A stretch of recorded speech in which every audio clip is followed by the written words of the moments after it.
This episode of Lobbing Scorchers is sponsored by Full Pull Wines, a Seattle-based seller. Not only are they a local company, but they've been supporting independent Seattle soccer media since 2011 and are run by Sounders fans.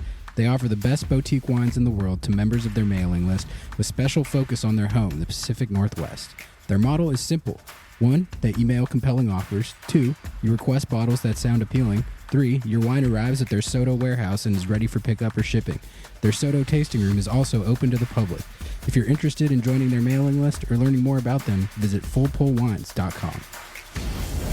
What's going on, everybody? Welcome to episode 58 of Lobbing Scorchers.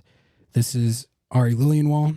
Got producer Noah here with me. And Noah, I think this might be the most jam-packed show in Lobbing Scorchers history. We've got so much to get to today. How are you feeling? You know, we waited to record this episode because we knew that there was so much news coming, but honestly, I didn't think that... We've also said a few times that this is the most jam-packed episode. I genuinely believe that this is actually the most jam-packed episode. So much to get to. We're going to dive into another Leagues Cup dub pod coming off the Seattle Sounders 4-0 thrashing of Pumas at Lumen Field. What a fun game. Devolved into chaos and anarchy late in the match and also has them advancing to the quarterfinals of the Leagues Cup. So we're going to do our game review, breaking down the fine points of what was really another excellent performance from Seattle. We're going to hit our agenda check. We're going to take your questions. Later on, we're going to bring on our friend Niko Moreno from Pulso Sports and Sounder at Heart. And he's going to be talking about today's Craig Waibel's press conference at Longacres. That's right. Craig Waibel was on the mic. He was ready to get grilled. And we're going to give our takeaways from that and get Niko's takeaways from that presser as the Sounders close out another transfer window without a major addition. Then we're going to preview another godforsaken match against LAFC, who Seattle is unfortunately playing in the next round of the Leagues Cup, which, I'm pretty irritated by, but, it is what it is. We're just basically going to... we've previewed LAFC like a lot of times this year, and we're going to do it again in the Open Cup, so that's unfortunate, but we do have to do that. We're going to hit on some other results from Leagues Cup, and then we've got a little bit of some minor USMNT news, as Mauricio Pochettino has been hired as the new head coach of the USMNT, which is about among the splashiest names, I think, that they could have made for this hire, so... with so much to get to, I don't think we're going to spend all that much time on that, but we do have to hit on that. So I think that was everything. It's going to be a jam-packed occasion, but I'm looking forward to it. But before we get into all that, I did want to let you all know that Lobbing Scorchers is a part of the Sounder at Heart podcast network. If you want to get the best independent Seattle soccer coverage, consider supporting us by going to sounderatheart.com/LS. That's sounderatheart.com/LS. Scroll down to subscribe and support to get 30 days completely free. Every sign up through our show helps support and grow this show. And even more than that, there is a subscription drive happening right now for Sounder at Heart as they are approaching their 1-year anniversary. So if you do have a Sounder at Heart subscription already, check your billing information. Make sure that your renewal will go through on your card. Mine didn't. And Jeremiah called me. He said, Noah, what are you doing? Check your card information. And then I fixed it. We're all good. And even more than that, if you want to come meet and hang out with me and Ari, there is a 1-year anniversary party. I don't remember the date. It's in the description. August 22nd. 22nd, 7 p.m., 7:30 p.m. All the information, tickets down below. We will be doing a live edition of Agenda Check on Nos Arietes. And so that'll be really fun. You do not want to miss it. It's going to be a big-time occasion. Please come out. We'd love to meet all of you. Also, if you haven't done so yet, please subscribe to the Lobbing Scorchers YouTube. We're doing numbers. The drive to 350 has been completed, and actually the drive to 400 is also almost completed. We're at about 383 or something. So please help us on the drive to 400 YouTube subs. We should be able to get there in short order. Appreciate the support from everyone who's helping us grow and expand our presence on that platform. And shout out to all of our like new audience members that we're getting on YouTube. We've kind of broken into a different crowd there. So thank you all for tuning in and listening. We really appreciate it. All right, let's get into this game review, Noah. This was a great game. This was a great game. Great game. We'll hit our lineup reaction first. There's not really all that much to this lineup reaction. It was the exact same lineup as the Galaxy game, was it not? So first choice all the way through every area of the field, except for Andy T was in goal once again, but really not much to break down there because there was nothing different. I mean, Seattle was locked and loaded, no rotation, nothing like that. So first choice 11 for this matchup against this Liga MX opponent. And Seattle went on to absolutely obliterate this team. That's an understatement. I feel like it was a tough game for Pumas on multiple fronts.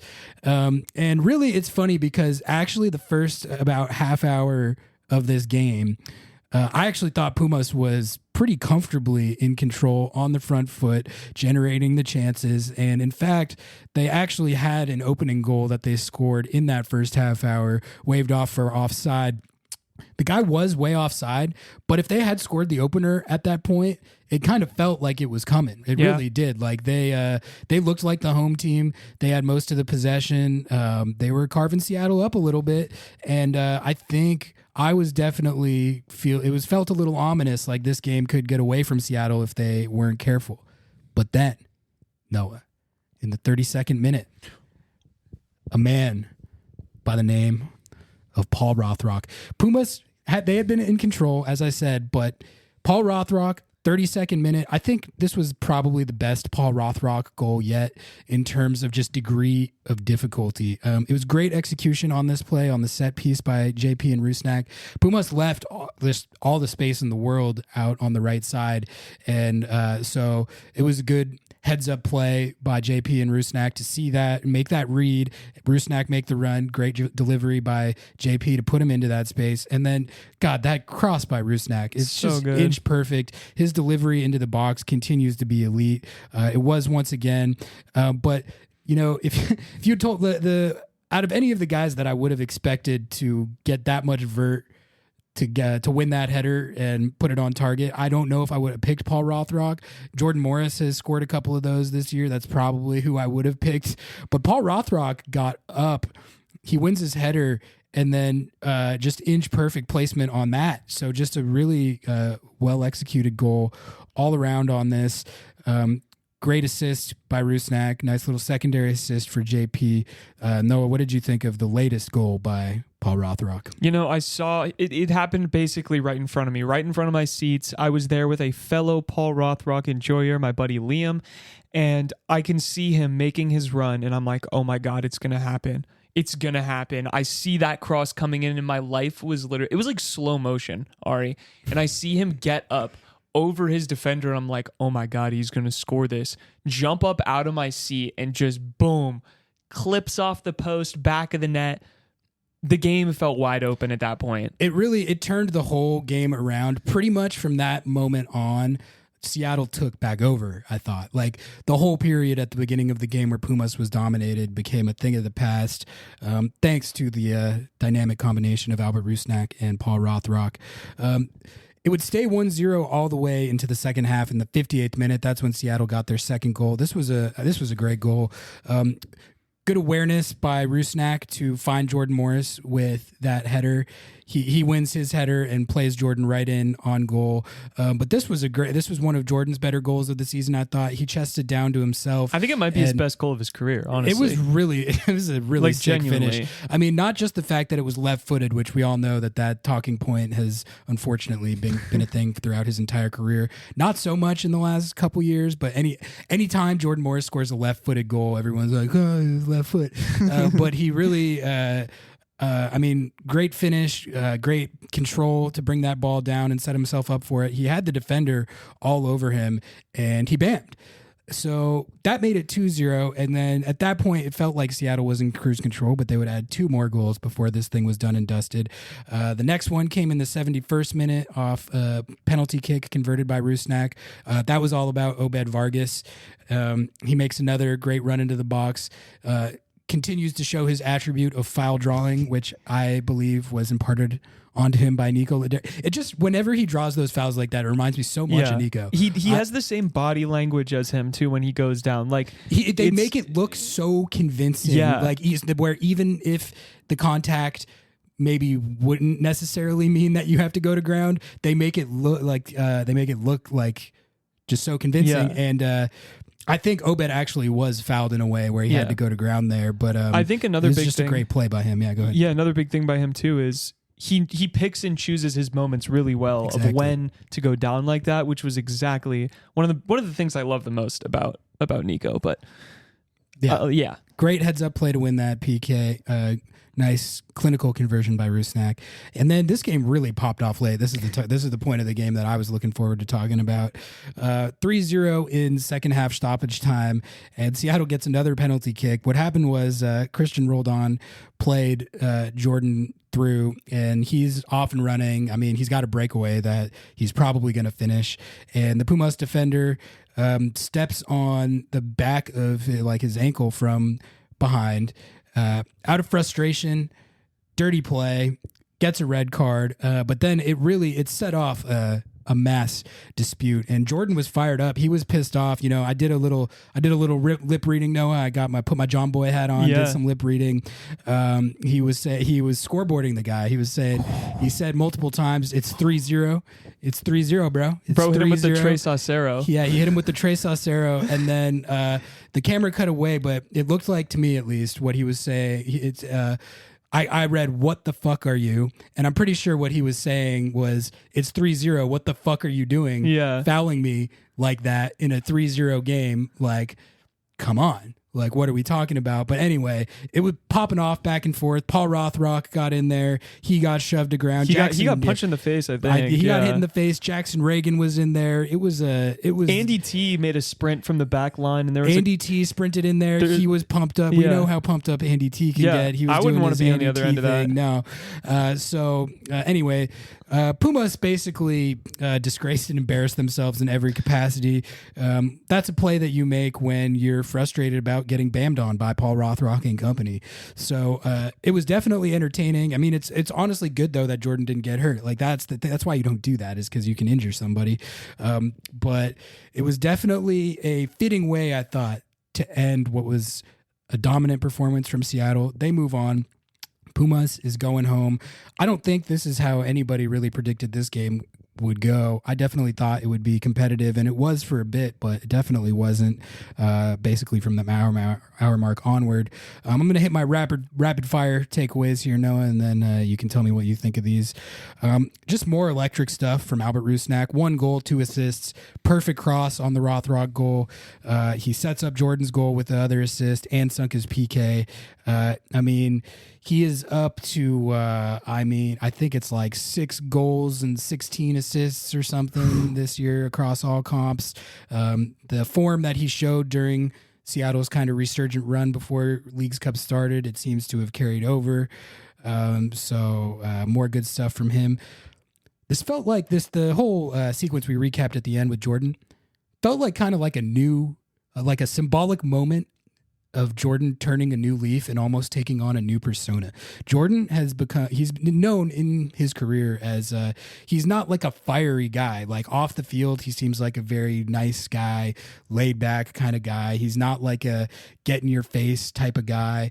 And I think this year I've already kind of seen him shed that a little bit and just even in this game earlier, he's never a guy that's complains at the refs all that much, but even earlier in this game he was complaining at the ref, which is not always what you want to be doing, but like I like to see the fire from him. But then also him getting in that guy's face and cussing him out and just in talking trash, getting in a shoving match, it's just stuff that we haven't really seen from him that much, if at all, in his career. And I think that this is a like turning point moment where he goes from nice guy Jordan to like kind of badass Jordan. He went Joker mode. Yeah, he went Joker mode, and I loved it. Yeah. like I said, Pumas, I mean, they totally embarrassed themselves, and their fans were coping about as hard as I've ever seen on Twitter after the game.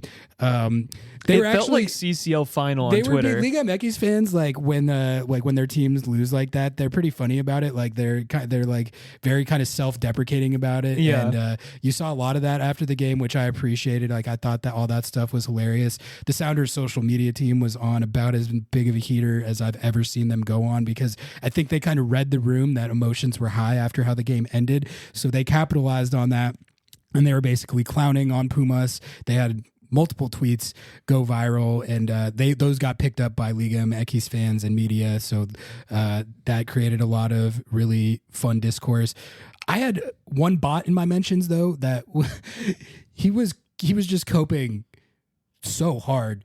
And he kept, like, I don't like to necessarily give the bots a platform like this, but in this case, just the points he was making was really funny. He was saying that, like, if Seattle went and played at Pumas, he was saying that the travel was to blame. If Seattle went and played at Pumas, there's no way that they could have won, which a few people correctly pointed out that when these two teams played in Champions League, Seattle did go there and Pumas did not win. In fact, they choked away a win at the very end and gave away a penalty that caused it to end in a tie, and then famously got bammed on 3-0 in the second leg at Lumen to give Seattle the distinction of the first ever MLS team to win the modern incarnation of CONCACAF Champions League.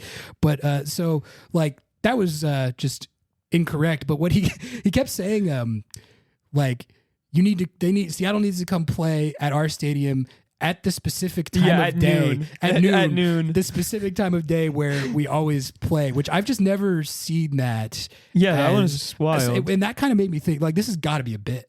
Like you're talking you're talking about like it has to be at your stadium, otherwise you can't win, and also it has to be exactly at noon. Like, I don't know if he was serious. The novelty of that was pretty funny. I've never seen that level or that type of cope. My other takeaway, Pumas does have one player who I want for the Sounders. This guy, Cesar Huerta. So the broadcast, they were talking about how he was making a case for tournament MVP. He'd been dominating this competition before this game, and you just saw these moments of how good he is. And he's the exact type of player that I want Seattle to sign. And I know that the De La Vega signing was like supposed to kind of provide some of those attributes that he was displaying, but that obviously hasn't happened due to his injury issues.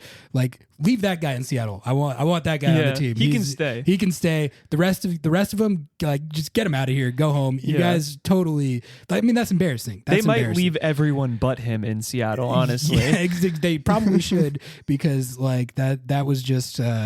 I mean, it was a joke of an ending. Did you see the Rothrock? He did him pretty good. He did Cesar Huerta pretty good. Well, yeah, we were going to talk about that in the Paul Rothrock agenda. We'll hit that. Sorry, too early on that. But that's actually what set the whole thing off. Yeah, was the Meg on Huerta. But during that opening 30 minutes or so where Pumas was dominating, I was like, oh, this guy's going to ban. Yeah. This guy is good. This is bad. He's good, and it's bad for Seattle. But luckily, it didn't pan out like that. But the dude is nasty. I mean, he's a $10 million player, and you saw why, I thought. Final takeaway. Folks, I can report to you the national pundits are finally taking notice.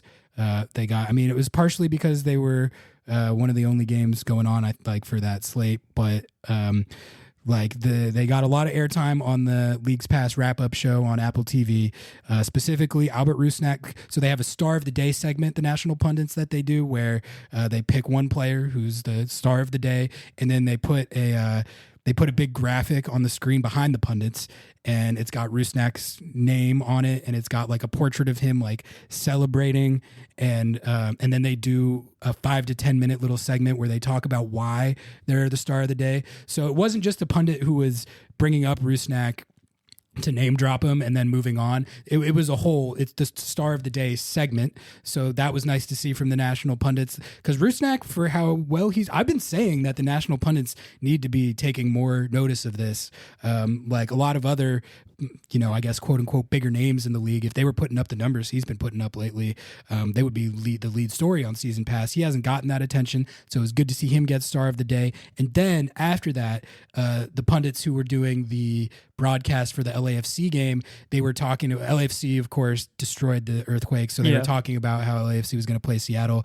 And I think it was Moedu who was on the call for that game. And he was talking about, LAFC is playing the Sounders and they've got this guy, Paul Rothrock, who has really stepped up. And he did like a whole riff on Paul Rothrock. I was like, is this a pundit like that's doing the Rothrock thing? And it was. He went on and he gave Paul Rothrock his flowers. And then I think BWP was also talking about Rothrock at some point. So lots of attention from the national pundits after this game. I think really with the Galaxy game and combined with this game, they're finally taking notice, and the team is getting some shine, getting some spotlight. Yeah, I think even more than the Twitter bamming that I was able to engage in after this win, even more than the win itself, having to see Bradley Wright Phillips awake at 1:30 in the morning on the East Coast to talk about Paul Rothrock on a national broadcast. Doesn't get better. It doesn't get better than that, folks. That's everything you could ever ask for. It's almost like Apple TV listens to Lobbing Scorchers. It's almost like they were trying to give us a platform. But I mean, in all seriousness, it's just, when you're producing at the clip that Albert Rusnak and Paul Rothrock have been producing for as long as they've been doing it now, you're gonna get some shine from the national pundits. And it took longer than I would have liked, but it finally happened. All right, let's hit this agenda check, and then we're gonna get into all of your guys' questions. I got 4 written down here, Noah. The first one, kind of on the same topic that we were just talking about, the Bradley Wright Phillips Sounders only beat bad teams agenda. Low-key strengthened. This Pumas team was terrible. I mean, what were they doing out there? I mean, but in all seriousness, this team was near the top of the Liga MX table. I think they were second before Leagues Cup started, and they've got some big time players for sure. So, I mean, I don't really know if it's strengthened or diminished, but I don't think that this Pumas team is as bad as Seattle made them look, and I think you do have to credit Seattle for that in this situation. Yeah, and I think that the Sounders are such a playoff team. They're the type of team that's built to play a team like Pumas in a playoff. There, Brian is always that kind of tactical genius when it comes to playoff games, specifically the counterattacking prowess that they've been able to kind of succeed on this whole year plays into their hand so well. When you have a team like Pumas attacking, and then you're able to get that quick one chance with Paul Rothrock, opens the game wide up. Pumas has to chase it more. They're playing that counterattacking still. You get that beautiful goal from Albert Rusnak. I don't know. I don't think to go back to the agenda, I think Pumas are good. I think that this is diminished. I'm just clowning. I mean, they seem to, as an organization, have a passion for coming to Seattle and getting absolutely banned on. That seems to be... That's their bit. However good they may or may not be, they do... I mean, I'm just going off the last 2 games that I've seen them come here, and that's a pretty big sample size. Very well. That's enough of a sample size for me to formulate a conclusion. The Rusnak and Jordan Morris are the best 1-2 punch in MLS agenda, which is one that I was a purveyor of. And then, based on like how the LAFC game and then a Coxa game went, wasn't looking very hot. Strengthened for this game. I mean, Rusnak, like I said, was electric. Jordan scored, like you said, arguably one of the best goals of his career, if not the best goal of his career in terms of just the technique and the clinical finishing. So, I mean, they still got to sustain it and do it consistently against higher competition. Ideally, carry this team into trophy contention and all that for this agenda to be fully fulfilled.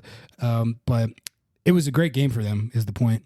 Yeah, I mean, Jordan, two goals, Rusnak, an assist and a goal. I mean, come on. 2 assists. 2 assists and a goal. That's insane. Yeah, that's insane. Especially in a game like this against this team. Like, it's a big time performance in a big time game.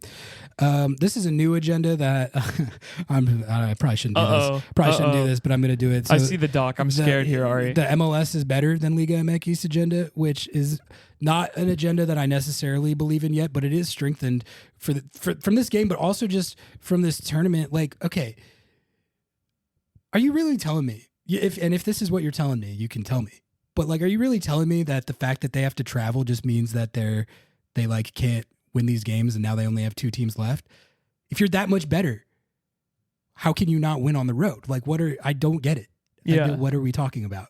Like, if the quality differential is as much as their fans and their media say. It shouldn't matter where you're playing. It should be anytime, any place, should it not?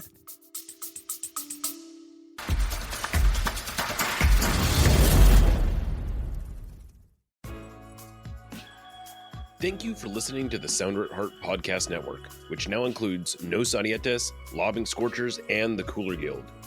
We've been independent since August of 2023, but need your support to make sure it continues. Although this podcast is free, it's only made possible by your continued support. Memberships start as low as $25 a year, which not only helps make podcasts like this one happen, but also gets you access to everything we produce. If you're able to support us at higher levels, starting at $75 a year, you gain access to a host of other perks, most notably entry into our members-only Discord, where the smartest, funniest, and most engaged commenters share their thoughts and ideas. To find out more, just visit sounderatheart.com and click the subscribe button in the top right corner. Thanks for listening.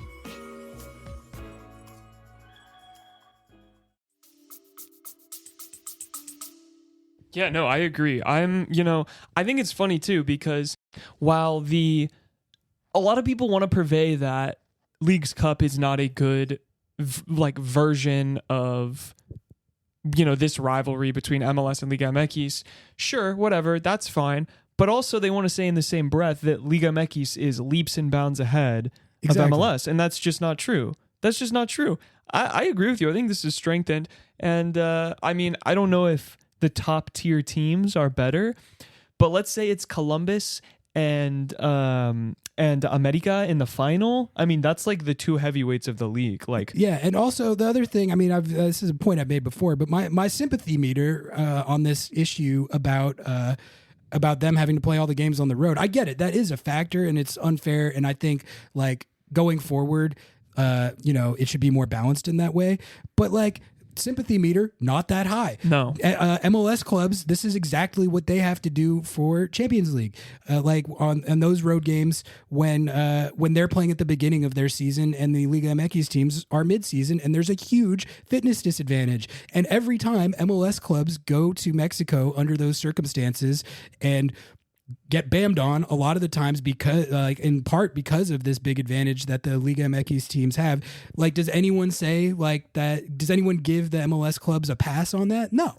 So I'm not going to give the Liga MX teams a pass when it's the same scenario in reverse. You got to be consistent here. So yeah, I don't know if anyone disagrees with that. I feel free to drop us a comment. Yeah, drop us a comment. Feel free to dispute what I'm saying, but I'm just saying. This is really this is vindication for Columbus getting poisoned. Yeah, exactly. Yeah, I hadn't thought of it like that, but it's a good point. And then finally, let's just do the Paul Rothrock at the end here. So, obviously the agenda is skyrocketed, but just the manner in which he skyrocketed in this game. First of all, we went over the goal, the accuracy, the placement on that header after winning that header, that is a big time play. That's not one of these goals where he's scored a lot of poacher goals, which is great. That's fine. That's a skill. Those goals definitely count all the same. But this felt different. If Pedro de la Vega did that, you would be like, damn, that is a DP that is a DP goal right there. For him to win that header and place it like that and actually score that. And then he was in his bag, as John Bell would say. He was in his bag at the end there and just nutmegged the ever-living daylights out of Huerta. That was honestly my favorite nutmeg I've ever seen, considering who did it and the circumstances under which he did it, and then what happened afterwards with them getting so mad that they start getting their guys thrown out of the game and starting fights on the field because of Paul Rothrock. And I thought Schmetz had a fantastic quote after the game. He was talking about what set off that whole dispute, and he was saying, well, yeah, their $10 million winger got megged by a kid from Capitol Hill. I would be mad too, basically. He didn't say that, but that's essentially what he was saying. And it's yeah, exactly. That's why that's such a great moment, because we're talking about a homegrown kid from Capitol Hill, where we're recording this right now, nutmegging this guy that Pumas spent $10 million on. And it's just that's the type of content that you get when these MLS clubs play these Liga MX teams, and I couldn't be more here for it. And really just another game where Paul Rothrock makes both a pronounced impact and a hilarious impact. Like that was phenomenal content. Yeah, I mean, getting megged by a guy who's on a league minimum contract. Yeah, he's making like $82K. Yeah, yeah, like who's essentially making less than every tech worker in this city is hilarious. But objectively, yeah, even more honestly than that meg for me. His positioning on that Jordan Morris goal to be able to open up that little pocket of space for Rusnak to just loop that ball in over and right into Jordan and keep himself and Jordan offside by just pushing that line a little bit and a little bit and a little bit. He continues to amaze me with his movement. I mean, it is like his positioning, and Brian has hit on this a lot. His soccer IQ is so good. Exactly. It's a great point because Seattle has gotten like he's putting up stat sheet production. Yeah. But Seattle has gotten a lot of goals this year, like more than a handful, I would say, or at least I would say a handful. They've gotten a handful of goals this year because of exactly what you're talking about with his movement and how his runs free up the opportunity for a Jordan Morris or someone else to score. So it's a great point, and it's another example of the like legitimate value that he's been providing this team all season. All right, that'll do it for the agenda check. Let's get into questions, Noah. What do we got? Heck yeah. Thank you all for your questions. You guys were stoked to lob some Scorchers. My mentions were popping. It was great. Yeah, it was a fun one. This first one comes from Round Mound. What would the narrative be if De La Vega was having the season that Paul Rothrock is having? Best signing since Ladero? Exactly. I mean, I kind of just hit on that, but like, the way the production that they're getting from him right now and the impact that he's having on games and results. I mean, I don't know if it's like fully up to the level that De La Vega came in with the expectation that he was going to be like a huge game-changing needle mover for this team. And Paul Rothrock, he is certainly, I don't know if he's been on that level all season, but that honestly, the only reason that you can't say he has is just because like he still hasn't gotten that many minutes. Like he just recently became like a first choice starter for this team, like in a first choice 11 right now with De La Vega being injured. But yeah, no, I mean, it's a great point. Yeah, no, I agree. I would be stoked with De La Vega having this much production. I'm stoked with Paul Rothrock having this much production. I don't really think it matters what price tag you have on this player, but we are evangelizing Paul Rothrock, one, because I think we can stake the claim that this was our full agenda. The very first episode of this show was called Paul Rothrock Needs Some Help. And that was because in the Open Cup he was bamming in goals, and we started the agenda back then. We're on episode 58 right now, and it's still going, and that's because of how he's playing. Like, you know, so it's funny to think about. Yeah, I'm going to tattoo his name on my back at this point. This next one comes from Chris. How does Jordan Morris's performance at CF impact the rebuild after Rui Diaz?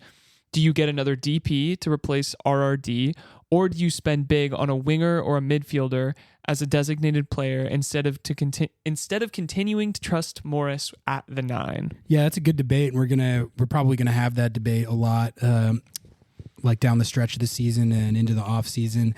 And, you know, some of my opinion on that is going to be informed on how he finishes out the season. But I think what I'll say, I mean, you can tell me if you disagree with this, Noah, but if he keeps producing at this clip, I don't really know why you would be incentivized to change it. Like the way I see it, he has sort of won the job.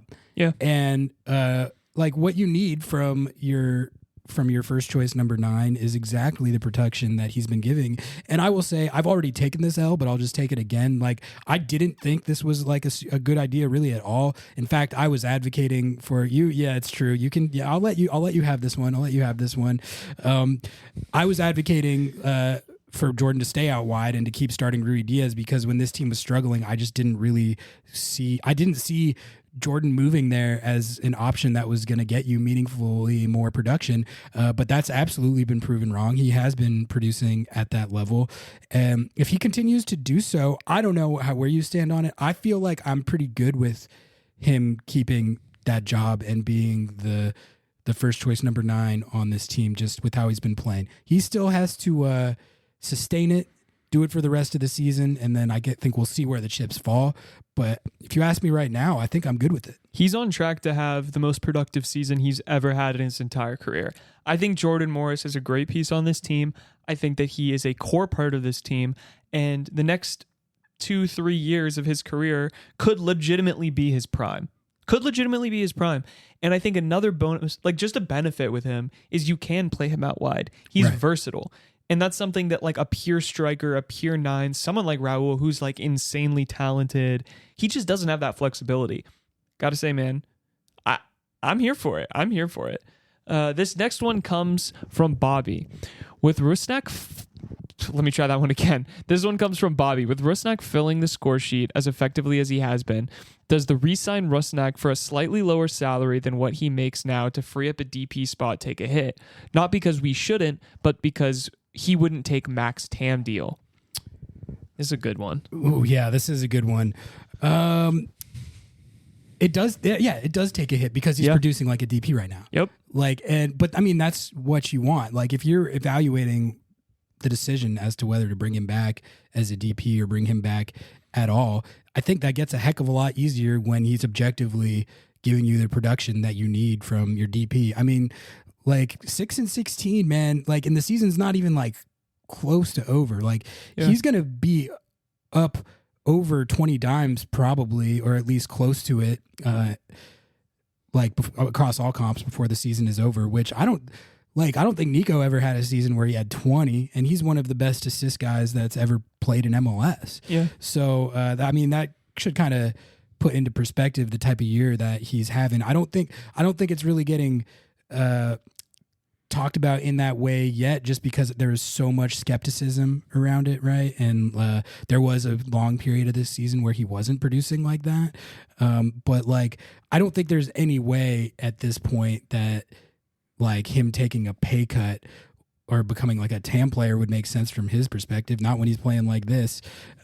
So like to answer the second part of your question, like, yeah, no, he would not take a max TAM deal, nor should he. Yeah, no, I agree. And we were actually talking about this in the Sounder at Heart Slack channel today. With all of the fact that you failed to make a signing, which we're going to get into with Nico here later, you have no leverage against him. You could offer him a max TAM deal and be like, listen, you're going to be 33 at the end of this when we re-sign you. He's only 30. He's only right. at the end of this. Yeah, at the end, like let's say we offer you a 3-year contract, right? You're going to be 33 at the end of this. As you age, statistically speaking, you don't perform as much, higher injury risk. Like, let's give you a max TAM deal. You're already here. You have kids here. You have your family here, whatever. But the thing is, if they offer that, he can just call their bluff and get, at minimum, the same amount in a max TAM deal at any other club in the league, if not a DP deal coming off of one of the hottest seasons that he has ever had in his career. Mm-hmm. So I think the Sounders are really in a shit or get off the pot position where if you want to re-sign him, you're going to have to re-sign him as a DP. Maybe, and I like this option if they can get it done, a 1+2. So you have next year he'll be a DP, and then the 2 additional years he'll be on a max TAM. I feel like you could work that out where he can make a lot more money now, and then as he ages, maybe he understands. But dude, he is effectively in one season proved the signing right, I think. Yeah, which is funny to think about because of how this was getting talked about earlier in the year, where it was basically a foregone conclusion that he shouldn't be a DP. Now I'm like, I don't really see any reason why you wouldn't bring him back. Yeah, exactly. This next one comes from Nat Lang.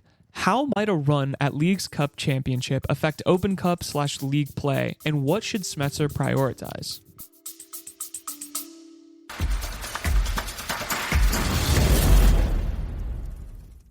Are you a huge sports fan and want to learn more about the business of sports?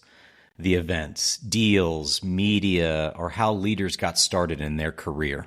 On the Feral Sports Business Podcast, I talk to athletes, agents, marketers, TV execs, PR pros, and CEOs. I'm the host, Matt Farrell. I have worked 30 years in sports, including my Feral Sports consulting business. Join me for interviews with these industry unicorns. Go to your favorite podcast spot and look for the Feral Sports Business Podcast. Yeah, it's a good question. And I guess, that comes down to personal preference. Man, it's tough because I mean you're one game right from the Open Cup final, correct? Yeah. So like you're pretty much just already right there. I think that decision might get made for you to an extent based on what happens in this LAFC game. Yeah. I don't really for how well Seattle's played these last two games against the Galaxy and against Pumas. I mean, we just saw what happened last time they played LAFC, so you might not even have to worry about that. But I mean, I don't know what you should prioritize. Whichever one gives you more prize money. This, you know, they both give you a spot in CONCACAF Champions Cup. It's like the decision gets made for you, I think. I think you have to play what's in front of you first and foremost and worry about what comes next later. I think that if they go and they play LAFC and they beat LAFC and they have the chance to go on and play, let's say, America, like you're going to prioritize that. Respectfully to Open Cup, Brian Schmetzer and this team and this club wants to play a high level, the best Liga MX team over LAFC in an Open Cup at Starfire. No disrespect. Again, that's just what I would imagine that they would prioritize is whatever is in front of them. So I think that decision, I agree with you, will be made for them. This last one here comes from our good friend, Noah Reif. Have you heard of this guy? I hear he's a great follower. I don't know. On Twitter. He seems like he might not know what he's talking about. Yeah. Are we being reactionary? Or is this team actually pretty good? And is it fair to keep questioning the roster while winning this many games, Ari?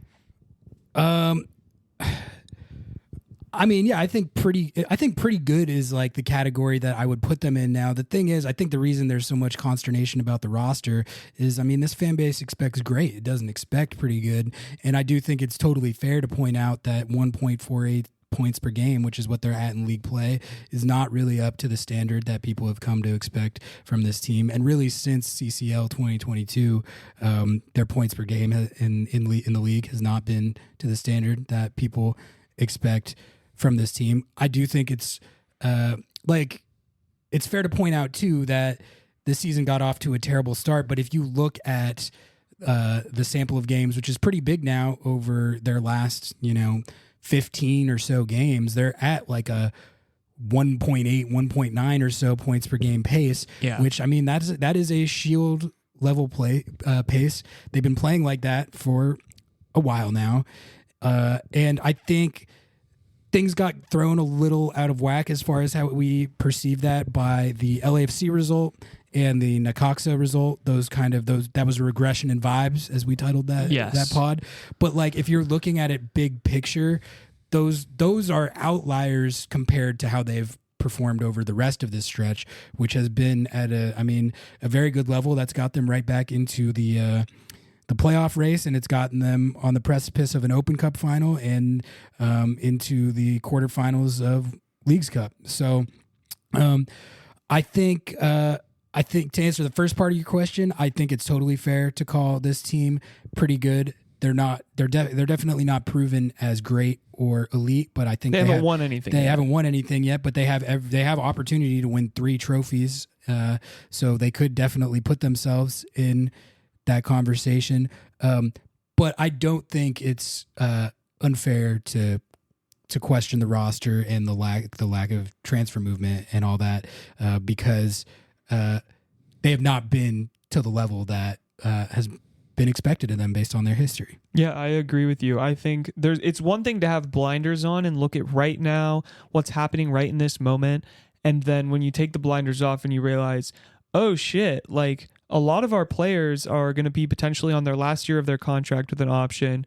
And we haven't backstacked our roster with new signings and different people who haven't aged out so that they can age in and be at their prime when our best players are aging out. That concerns me more than, wow, look, we beat Pumas, and again, maybe if we win one of the 2, that feels like a success. Maybe if we win 2 of the 3, maybe if we win 3 of the 3, it feels like an amazing season. What I worry about is the future, which we are about to talk about. Yeah, it's actually a great segue. Let's get into this interview with Niko Moreno. All right, it is time to break down this Craig Waibel presser. That's right. Unless you've been living under a rock, you know that Craig Waibel gave a press conference out at Longacres today to talk about Seattle's movement or lack thereof during this most recent transfer window. And to do so, we've brought on a special guest. We've got Niko Moreno of Pulso Sports and Sounder at Heart. Good friend of mine. We've known each other many years, dating back to our early days on the Sounders beat. I think the best Seattle Sounders insider in the game on that beat, for my money. Niko's always got the scoop on what's going on with this roster, transfer targets, all that stuff. If you don't follow him on Twitter, you absolutely should. But we figured since he was out there, he would be the guy to talk to about this press conference and get some reaction to it. Niko, welcome in. Thanks for coming on, man. It's a travesty we haven't done this sooner, but we're glad to have you on. Hey, man, what's going on? Big hello to you and your fan base, your audience. Excited to be on. It is a travesty. I wish that I would have been here sooner. I'm very proud of all the work you guys are doing. You guys kind of taking the soccer community here by storm. So very happy for you guys' success. Happy for your partnership with Sounder at Heart, which I always think that is like a mecca of information for those looking for Sounder information in the city, outside of the state. I mean, it's just fantastic. So happy for you guys, man. Yeah, well, we appreciate you coming on. Let's just get right into this press conference because I think this was about as anticipated a press conference in recent Sounders memory. The fan base has been, let's just say, unhappy with the lack of additions, the lack of movement, not just in this transfer window, but I've seen the stat. I think Jeremiah was talking about this. I think they're the first club in MLS history, if I have this correct, to go 3 summer transfer windows in a row without making an addition. Garth Lagerwey was known for his patience. Craig Waibel, he went into this window and kind of applied a similar approach. But the first thing I wanted to ask you, Niko, was based on what you heard Craig Waibel say out at this presser at Longacres today. What was the justification that he gave for the lack of moves in this transfer window? And then on top of that, were you buying what he was saying? Did it make sense to you as to why this team has relatively stood completely pat, really dating back to Champions League, but also this season, save for a couple of additions and obviously Pedro de la Vega. Oh, I mean that's convoluted. That's very hard to just articulate all in one answer. So I'll try to do my best here.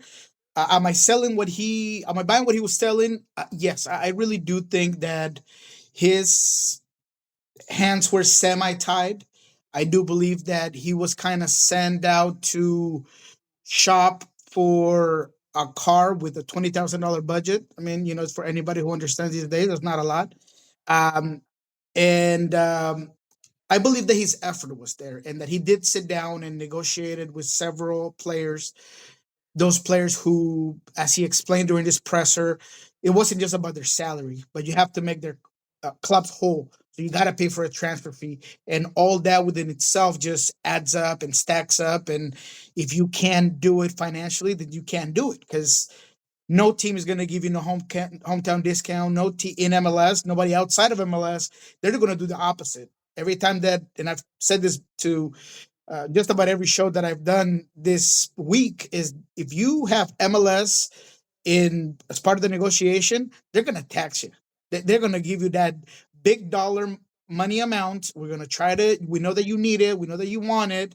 You guys have been great when it comes to buying players. So we're going to tax you for it. So that just makes it very difficult when you're going to sit down across the table from somebody that is expecting for you to pay top dollar when that's not what you got.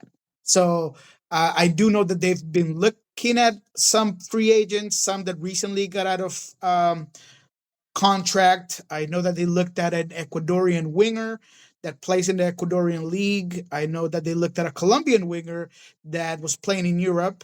And, they're just trying to figure out to see if it's viable. That said, if anything beyond what was said and reading in between the lines of what Craig Waibel was trying to diplomatically explain, is that I am 90% sure that nothing else is going to get done in terms of bringing in a player from that's not directly connected with the Sounders. And by that, I mean maybe Georgie gets signed. Maybe there's some of those little intricacies that can be done to add some depth. But is another player coming in, free agent? I just don't think so. I do believe that Jeremiah basically said the same thing you started off this segment with directly to Craig about 3 summer windows in a row. You guys have been inactive. And he kind of blamed Garth a little bit. He said, this is my first window. I mean, you got to talk to Garth. We got to bring him in. So it's different situations, though. Look, I'm a huge Garth Lagerwey guy. I think that he is a freaking genius. And it's a lot easier to say, hey, I didn't do anything in the summer, when in the winter I'm picking up the Roman Torreses, the Nicolas Aderos. I'm working my ways through to get, I already have in my roster a guy like Raul, right? Just he did so many things in the right ways that by the time it was the summer window, maybe he didn't have to be so active. And obviously, by the time he left, that salary and that roster was already put together and tied in for several years. So that's also another reason. Craig, on the other hand, he did have the responsibility to make some moves. And although, as I said earlier, I do believe and I do buy what he was selling, there is some criticism to be had. I mean, he made some moves in the winter window that did not work. So if you're not going to be active in the summer window, then you better be dang sure that your players that you're bringing in the winter are going to work. I asked him that directly. I said, look, the guys that you brought in have not been contributors. They either haven't played or they've been injured. I mean, there's just a whole lot of things that have happened. And, he kind of went around and kind of said he understood why I was asking the question, but there wasn't really an answer. To be honest, he did talk about Pedro just being snake bit by injuries. Is that also on him? Is that on the scouting? I mean, that might be a little bit, I don't know, harsh to blame him for it. But all in all, I do think that there's a reason why they were inactive. And I believe that we did enough to clear the audience's questions and narratives. There was questions about, is it the fact that they have a whole new building and a whole new sporting facility? The reason why? Is it attendance? Is it the fact that they're going to buy the ring, or they bought the ring? And he kind of mentioned and said that it was none of those things. It was just about budget, that it didn't matter what resources they had, that there was just no room in the cap space to do anything. Yeah, so something else. Yeah, that was great intel there, by the way. I really appreciate you sharing that stuff with us. Another thing he was talking about that I was wondering your take on, just because it caught my ear and I was just not really sure that I see it the same way as he did. Like he seemed to express much more satisfaction with the team, with where the team is at, than I think certainly than the fan base does. I mean, his point, he brought up, we're one of only 2 or 3 teams or whatever that are still in it for Leagues Cup, that are still in it for Open Cup, and that are in a playoff spot. And, when I hear that, I'm like, okay, I mean, that's a fair point to point out, but you're playing at 1.48 points per game in league play and you're in 7th place. So it's not like you're contending for the Shield or anything. And my kind of take when I heard that was like, all right, I mean, if you want to stand on that for now, fair point, but you better win at least one, and if not 2 of those trophies that you're talking about. And then if you do that, then I'll accept that as validation of this approach and of where the roster stands. But like, if it's just a thing where you compete kind of for all 3 of them, and then the second you play some upper tier competition, you get bounced out and you don't win anything, then I don't really know how much that justifies. What did you think of that talking point that he gave? Yeah, man, I mean, that's tough because you're spot on. It really looks like a house of cards, or like this optical illusion where that he's kind of showing you what he wants to show you. And that's fair. Just like you said, I mean, when things haven't quite gone exactly the way you wanted them in terms of what you brought on, we just talked about that. When the situation and the circumstances within the club have been as fluctuating and up and down as they have been this season, locker room results, all kinds of stuff that kind of have emerged this 2024, he's got to show you the good, right? And to be fair to him, just like you said, I mean, he kind of has that to fall on, right? I mean, he said that he was going to be competitive regardless of, and as much as it's been a hard ride, a roller coaster ride, they're kind of up there enough in the standings. They are in a semifinal for Leagues Cup, and they are as far, of Open Cup, and they're as far as they've gone in Leagues Cup. So is it more of, I don't want to call it luck, but I think that the season has kind of played itself in a way that he's been able to save face.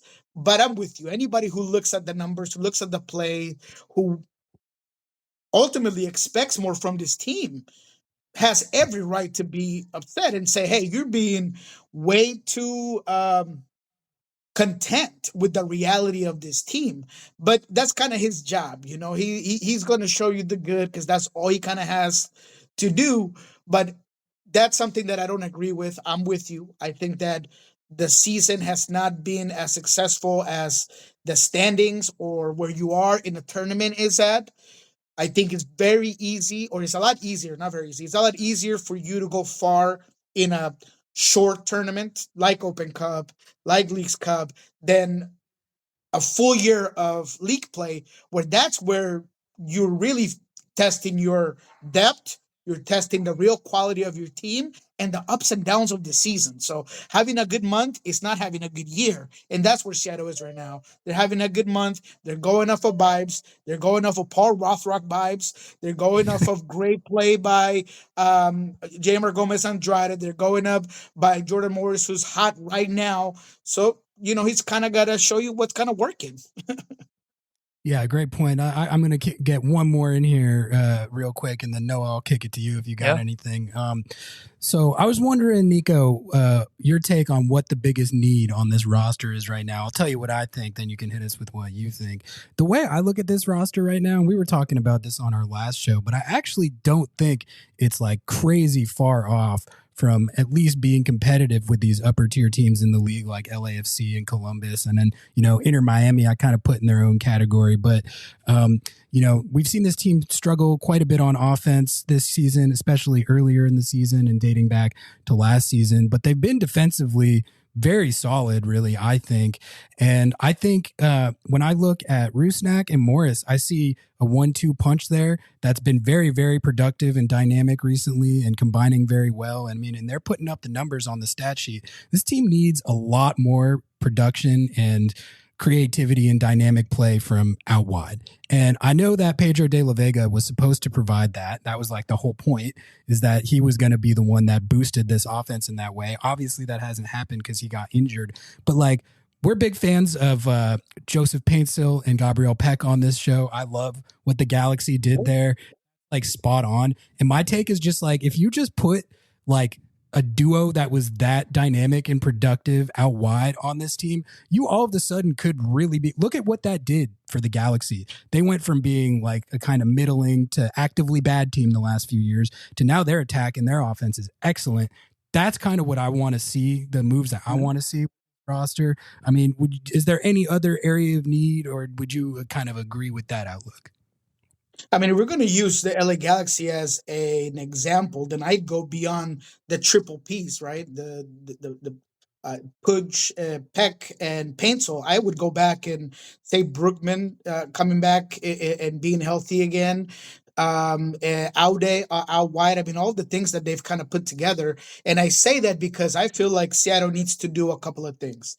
Number one, I'm with you on the wide play. That's what they were looking at. That's what they're still looking at. They're looking for a guy of a different profile. Look, I'm buying all the stock that you can sell me on Paul Rothrock. I mean, I am. We are too. Yeah.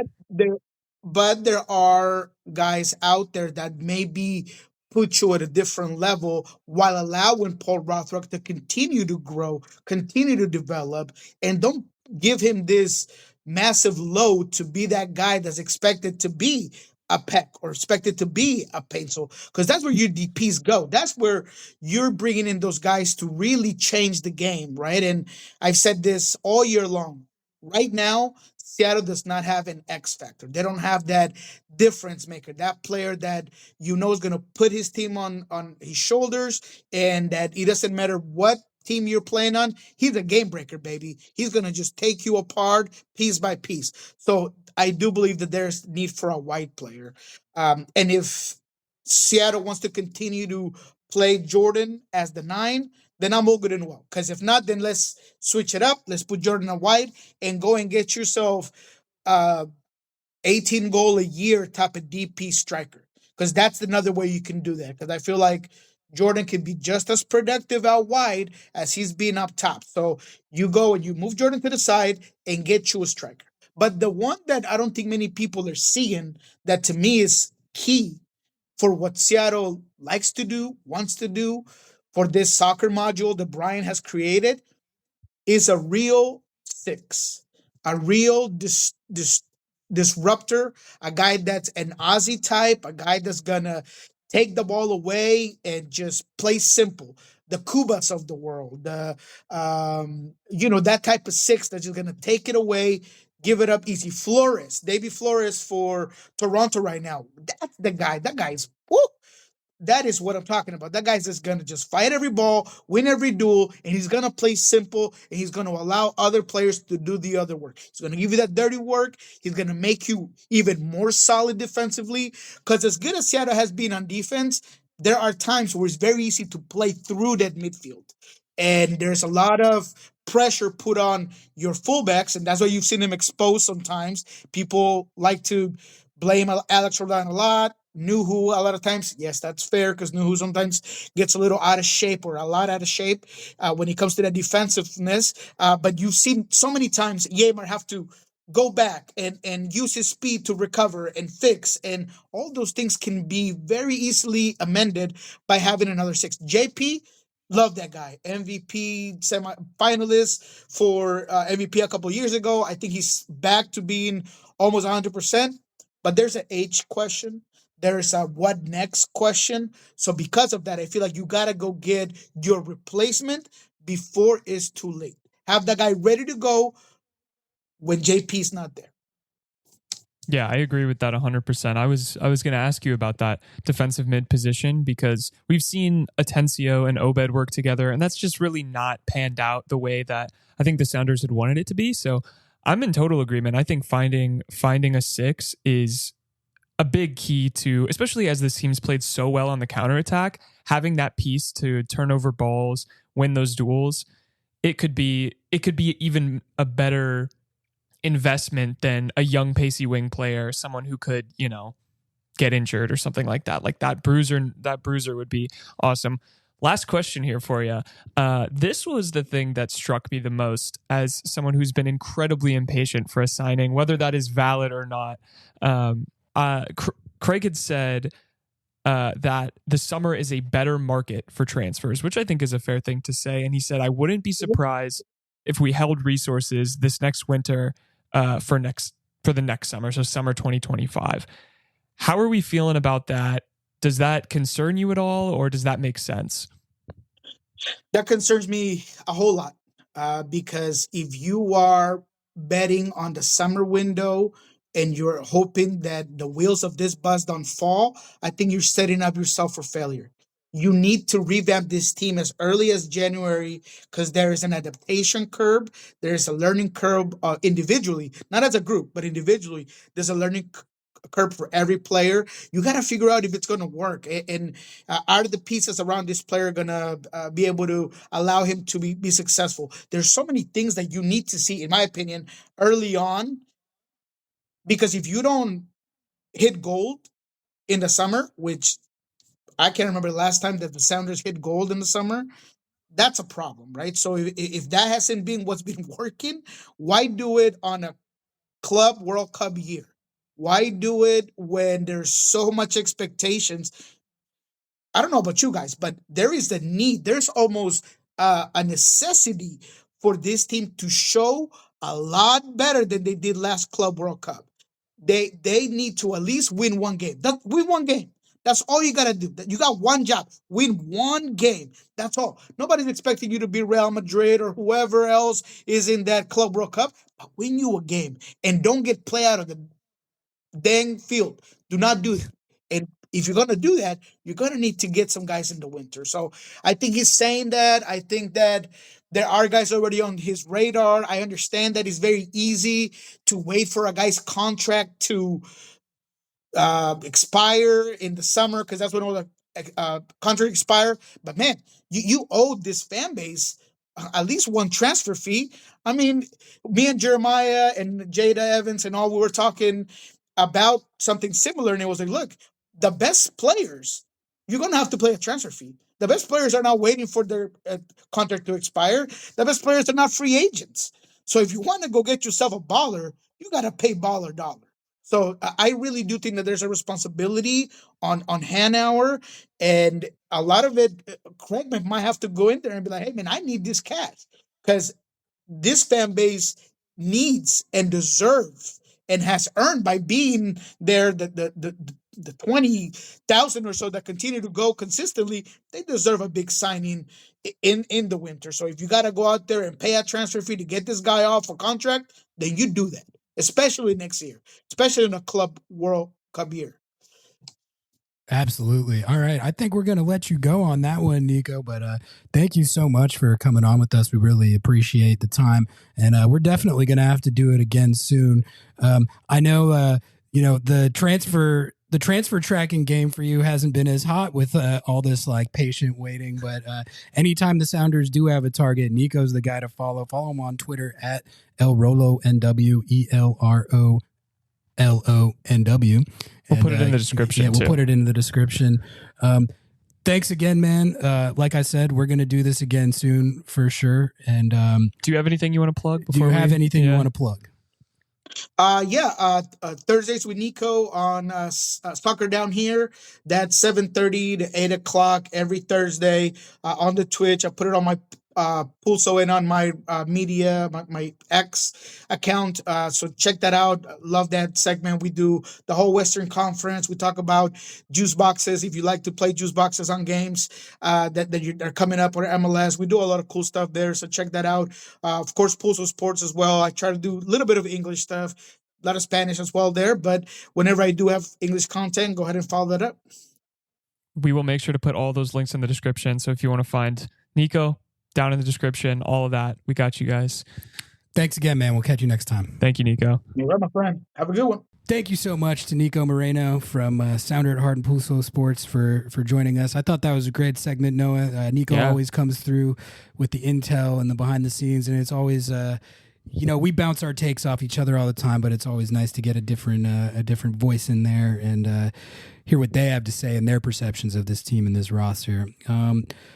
All right, let's hit this LAFC preview, and then we're going to hit other Leagues Cup results and then do this USMNT coaching hire at the end. Does that sound good? Heck yeah, let's do it. All right, LAFC preview. Awesome. We have to preview these guys again. I am pretty tilted with how this turned out, honestly. Seattle has already played LAFC twice this year. They got smashed on 3-0 at Lumen Field the last time they played. They lost 1-0 at LAFC the first time that they played. And then they also play them in the Open Cup, so it's too much LAFC. I'll just say it right off the bat. I'm tired of these guys. Don't want to see them anymore, and I'm pretty annoyed that it's 2 more times now, including once in an elimination game. Also, after having been eliminated by them in the playoffs last year, so I'm tired of it. But it is what it is. LAFC. In their last Leagues Cup game, they played the Earthquakes, who, God, they came out to a good start, man. I was really, I'm a longtime fan of the San Jose Earthquakes. Yep. I've rooted for them my whole life, and I really thought the boys could get it done. But in all seriousness, the Quakes are useless. It was too much to ask. They bammed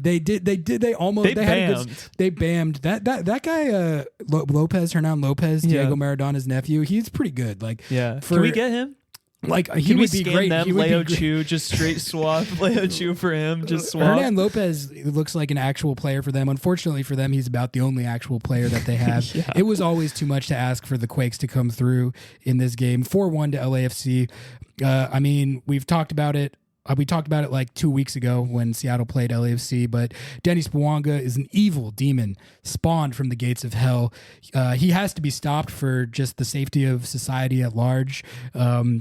He's a safety hazard, and someone has to stop him, but I don't know if anyone can or if the Seattle Sounders can. He runs 35 miles per hour up and down the field. He's a cheetah. He kicks the ball at 127 miles per hour velocity with pinpoint accuracy.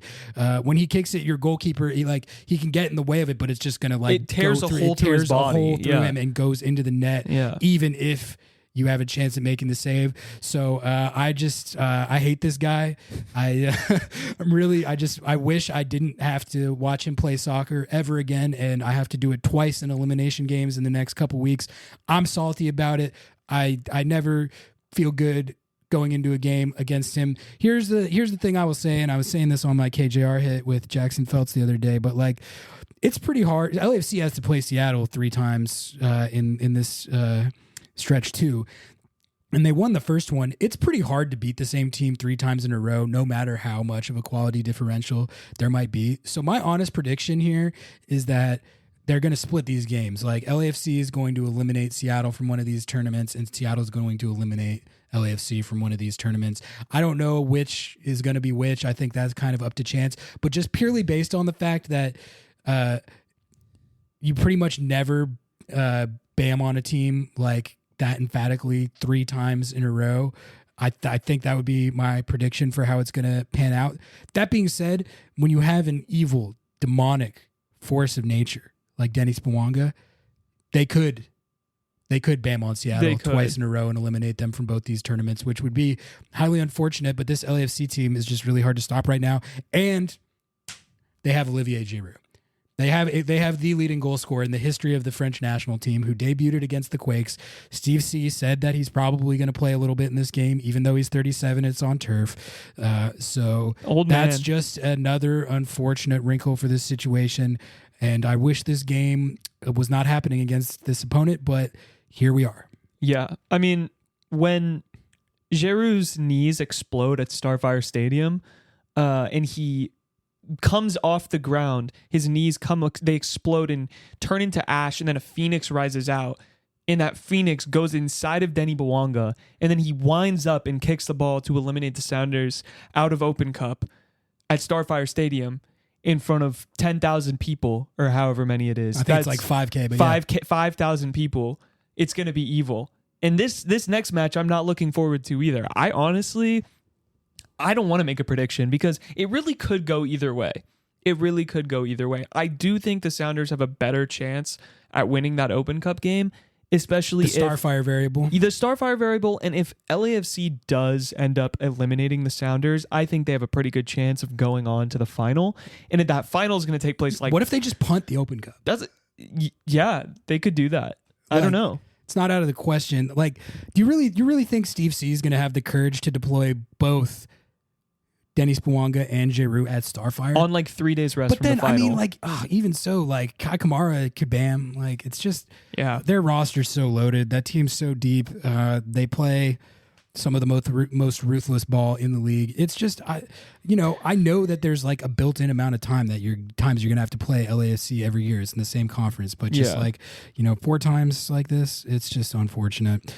I had this question before we move on from this little section. Do you feel better or worse going into this LAFC match than the last one when we played? Because we felt pretty bad going into the last LAFC. I feel much better because Seattle's been in great form these last 2 games. And, I felt bad going into the Galaxy game, and they absolutely torched the Galaxy. I think, I was talking a bunch of smack about how I rate the Galaxy over LAFC. I think we took some flack game, for that. I don't actually believe that. I'm gonna have to go ahead and retract that take. I think this LAFC team is just, they have like an elite defense right now, which the Galaxy decidedly do not have. I really think the attacks are honestly pretty much on par. Like, I don't know. With LAFC getting Giroud now, we'll have to see what impact that has on their level. To answer your question, I do feel better because of the form that Seattle is in. And again, like, I think it's going to be more competitive. I don't think LAFC is going to come in here again and absolutely boat race Seattle again. It could happen, but I would be pretty surprised. Someone clip that, and if that happens, just post that clip online. That's fine. That's fine. Like, my predictions, as we learned in the Galaxy game, mean very little, but that's kind of how I see it. All right. Let's hit these other Leagues Cup results because there were some fun ones. The Crew bammed on Inter Miami. Inter Miami, done. See you, buddy. Go home. See ya. Get him out of here. Messi. No Messi. And they, this was actually a great game, though. Inter Miami went up 2-0. Like, they looked like they were in control. And really, like, I know they got eliminated, but, like, to go into Columbus, play as well as they did in the first half, take a 2-0 lead. This guy, Matias Rojas, that they signed. Oh, my God, dude. That's another guy where it's like, God, if the Seattle Sounders could have just signed that guy. Holy, like, I mean, and it's like, that guy is in addition to the Barca boys. Yeah. Like, he has nothing to Just do a bonus. with Barcelona. He's just a bonus, and he's looking like one of the better acquisitions of the season.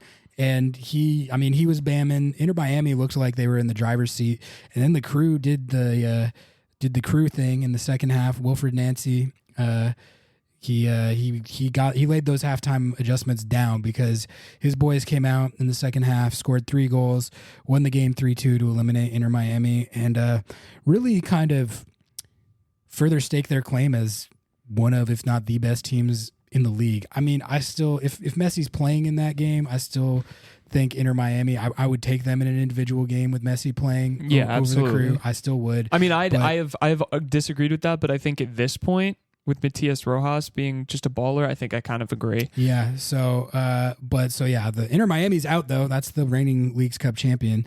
So, good job to the Crew, honestly, for doing that. NYCFC bammed on Tigres. Tigres, another upper tier league MX team, gone. Go home. That's insane. Get them out of here. See ya, buddy. See ya. Tigres, I think, went up 1-0. NYCFC came back. NYCFC continue to be one of the more fun young teams in the league. I think I give their front office brass and their whole organization a lot of credit to the commitment they made to these young guys. And then what's funny though is they brought back Maxi Morales, who's 37, and he scored a goal in this game, and he's still got it. And Maxi Morales is just an awesome player. He's 5'2", just a really underratedly legendary MLS player for sure. And NYCFC, just low key every year, they're just one of the better teams, and they've really. But I admire and appreciate the way they've done it with this year's team. Yeah, their roster build is. It's almost like before its time, because now we've switched over to you can have 2 or 3 DPs and then a bunch of U22 slots. They were like, you know what, fuck it, dude, U22 slots only. We don't need a DP. And not only did they do that, but they were like, even if we put you all out on the field early on and we struggle, we take some lumps, we're going to commit to that. Yeah, and eventually. We know it's going to pay off because we believe in our scouting. We believe in what we've done here. And lo and behold, that's what happens sometimes when you give the young guys a chance. It pays off like that. If you have conviction in what you're doing, it's obvious that they have conviction in how they built that roster enough to give guys a chance even when they had to take some lumps. Now it's paying off. Yeah. I'll never forgive them for transferring Talis Magno, but that's okay. I mean, he was bunk this year, though. Dude, he beat Messi at his own game in that random as friendly in October of last year. He's the GOAT. All right, that's fair. He was a pretty sick player.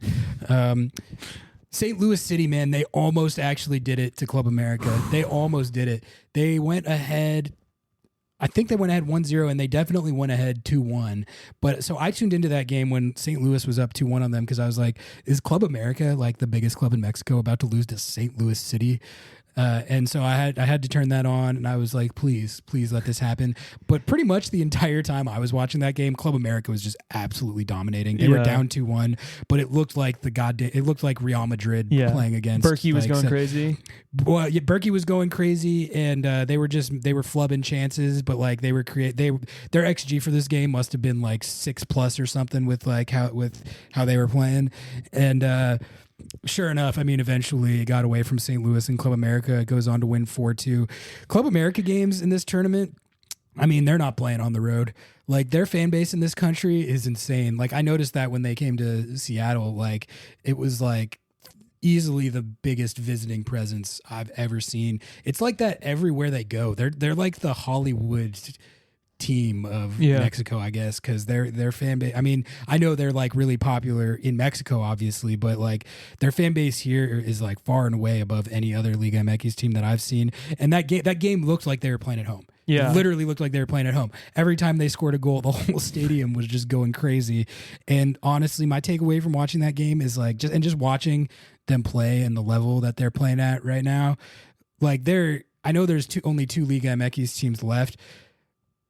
You put that team against even LAFC or Columbus or Inter Miami if they were still in it, like I would give them a very good chance, if not tab them as the favorite. Like they are balling right now. Yeah, I've seen a lot of the pundits say that America is the favorite, and to add on to the fan thing, legitimately any soccer match that you go to in the US, you will always see at least one America jersey. Like they're like the LA Galaxy back when they first signed Beckham, and you'd go to like, I don't know, fucking, like I was in Spain at the time and there was like 4 people just walking around with the LA Galaxy jerseys. And I'm like, have you been to LA before, bro? Like you watch MLS and they're like, oh no, David Beckham's sick.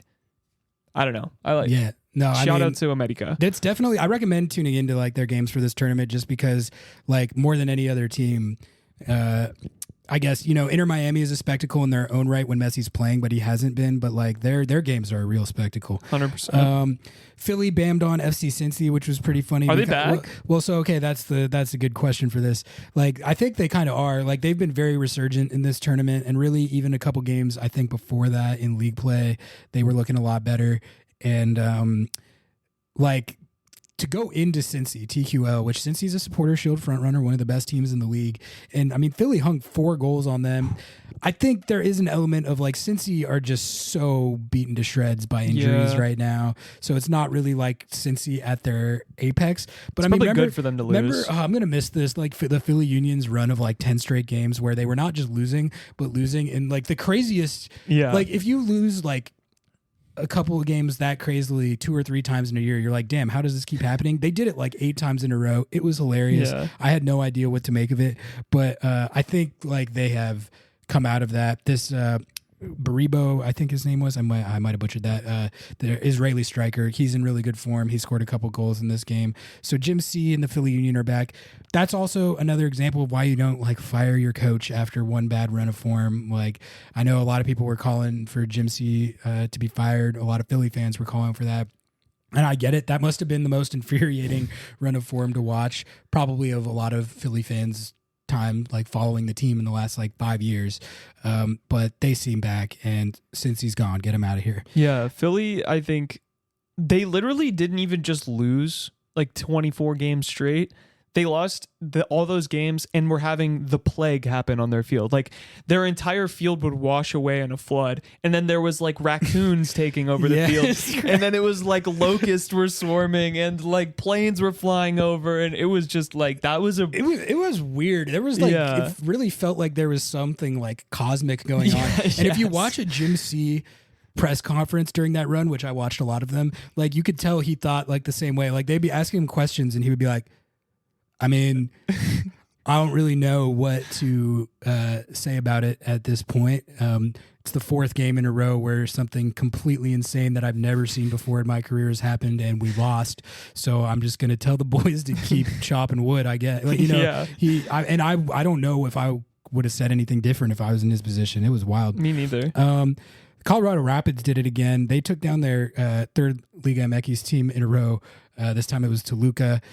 This was a pretty electric game. It was like 3-2 and like heart pounding till the very last second. Zach Steffen was doing his thing again.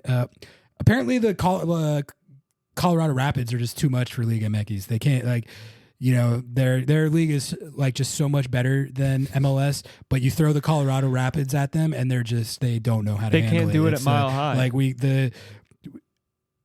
can beat any of your teams just not the Colorado Rapids. Yeah. It's kind of a weird phenomenon. Yeah, it's kind of funny. All right. That's all I had on for the Rapids segment. No need to add on. It's the Rapids. Let's hit this Pochettino news. This is big news, and then we'll get out of here to some USMNT punditry here. The U.S. men's national team has a coach reportedly. I don't know if I've seen it official yet, but I think it's pretty much like official. Yeah. As far if it becomes unofficial, I think it was a and he Fabrizio spurs them, Romano like, tweet. we'll retract. But if Fab's tweeted about it, it's over. I mean, let's talk about this because this is a big name. Like, this is a splashy hire. I think, doesn't it kind of feel like it was almost done by Matt Crocker to placate the bots? Like, he's like, all right, this type of thing is what you guys wanted. Here you go. They were upset though. Okay. I saw mixed reactions. We'll talk about the reaction. Maybe I'm in deep with the bots. A lot of them were excited, but no, some of them were pissed, which is, I mean, that just proves that some people will never be happy in life. But I mean, this guy on the global stage is considered, I think, one of the biggest names, one of the most kind of respected coaches out there. I think primarily fostered through his time as the head coach of Tottenham, which he was from 2014 to 2019. That's sort of when I remember hearing about him 100%. really becoming one of these big name coaches. But he's also coached PSG. He's also coached Chelsea, and he's earned his reputation. So I guess my reaction to the hire is I'm on record as not really thinking that the coach matters all that much. So we'll see. But I'm with it, I'm down to see how he would do. And I think in terms of just generating excitement and kind of intrigue around the team, I'm curious to see how it goes for sure. And, as a fan of the team, I'm rooting for his success, but I'm kind of curious to watch it as sort of a case study to see how much of a difference he's actually going to make towards the results. I think that people might find that the results might not look all that different than they were under Berhalter, just because I think this player pool is underperforming. I think these guys are not really living up to this golden generation tag. And I think until that changes, you could put Pep in there, you could put anyone in there, and the results are probably going to be roughly the same. Maybe a coach like Pochettino is so much better than Berhalter, which I think he is, that it's going to give you some more positive results than you would have had otherwise. But I think a lot of the onus here falls on the players to deliver on this potential that we've talked about. I've got annoyed watching with how drastically they underperformed, which we did a lot of content about that. So we'll see. But in principle, I'm with it. I'm curious to see how he does. Yeah, I think in one breath we both are in agreement that 9 times out of 10 a coach is not the problem. I think 100% that this player pool, for whatever reason, some people want to say they're spoiled or that they don't work hard. Some people want to say maybe they're just not that. Maybe they're good. Just not. I think that's where I am. I just think that's not how I kind of feel about it. It could be that's possible. Yeah, but I think one of the arguments that a lot of people were making was, and I think a valid argument, that Greg was not adversarial to his players. He placated everything in the locker room, and that is why they brought him back. It was because the locker room was we love you. We're behind you. You say yeah, you don't say no to us kind of thing. And I think we cooked on that a little bit, saying that there was a petulant child vibe with that team that it kind of seemed like he needed a little bit. Yeah, I didn't put that much stock on that at the time, but looking back on it, I think there might have been something to that in terms of just maybe an air of complacency or an air of we have arrived and we are the best already. The Tyler Adams thing. Yeah, the Tyler Adams thing. I'm one of the best in the world. It's buddy, no, you're not. You're not. Maybe a little kick in the ass that Pochettino can hopefully give would serve this team well. But I guess where I'm at is just I'm skeptical of this player pool until they prove different. I hope that he is able to take the blinders off of we're only going to pull up Euro players. I hope that he takes the blinders off and is all right, a Jordan Morris who is in form and can, contribute. Yes, that's right. USMNT fans, I just said Jordan Morris could compete and actually help you win games for the U.S. men's national team. I hope that the player pool changes, which I know he doesn't have a ton of swing with. I don't know exactly how it's structured, whatever. But I think it could be good. I think it could be bad. I'll wait and see. Who like we've said, a coach can be extremely helpful and change the narrative, but 9 times out of 10, it's the players. It's on them. One last thing that I had to say about it personally. This is officially the Chelsea national team because the women's national team coach is former Chelsea. Men's national team coach, former Chelsea. And I think that's perfect because for the men's national team, we spend a lot on talented youth and win 0 trophies, which is the Chelsea that's the model. Chelsea way. Good point. Yeah, exactly. All right. I think that's actually a perfect place to wrap it up. Thank you all so much for tuning in here to episode 58. What a dub pod that was. That was insane. We made it through it. A lot of content. Thank you to all our paid subs. Thank you to everyone who listens. Thank you to everyone who's subbed to the YouTube. Please help us out on the drive to 400 YouTube subs. Like, rate, comment, subscribe, 5-star review. Tell everyone you know to listen to the show. Thanks again. Until next time, we out. Peace.